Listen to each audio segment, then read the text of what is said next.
Everybody, we are now going to go ahead and hop out of this to tune in with our very own Katie Parker, who joins us live in Longview for us to give us the latest update on this court case. And I know yesterday we talked a lot about this case, and for those that don't know, let's go ahead and maybe give them a quick rundown because I know that there's a lot going on. Katie?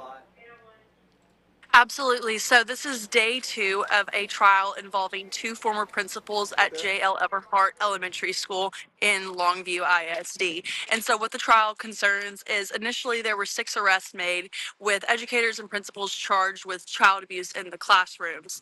And now we are at a trial where the former principal and assistant principal are on trial for their actions in this entire involvement. And so what we learned yesterday is we were able to hear from the mothers of the students who were affected by this, and we were able to hear from the former assistant superintendent, Dr. James Hockenberry.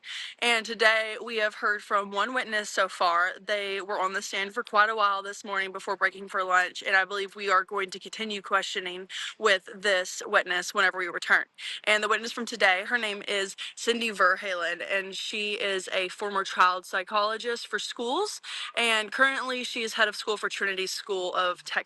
However, back in 2021, she was the director of special programs for Longview ISD. And so things like life skills and special needs students fell under that umbrella.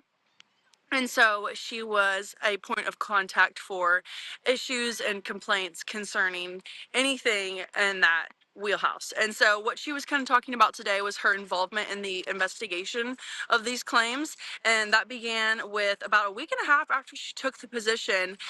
She was contacted by a mother who we spoke about yesterday. That same mother put a recording device in her child's backpack to kind of learn more about what was going on during the school day.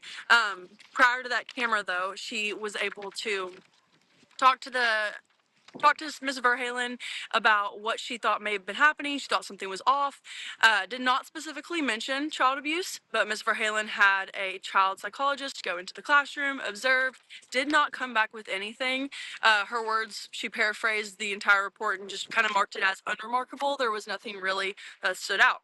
Moving past that, a little bit later, the mother put the recording device in her child's backpack and came back with some audio. When that audio was discovered, Miss Verhalen was able to listen to it, was concerned by what she heard, so decided to look into it further. And then eventually lawyers got involved, and video from the classroom was brought forth to Miss Verhalen, and she said that she cannot pinpoint exactly which video she was shown that caused her to reach out to CPS, but in this specific video, she said there was obvious abuse, and that caused her to reach out to CPS, and that's where the investigation took off from there. So there was a lot of discussion this morning about the chronological order of it all, the chain of command.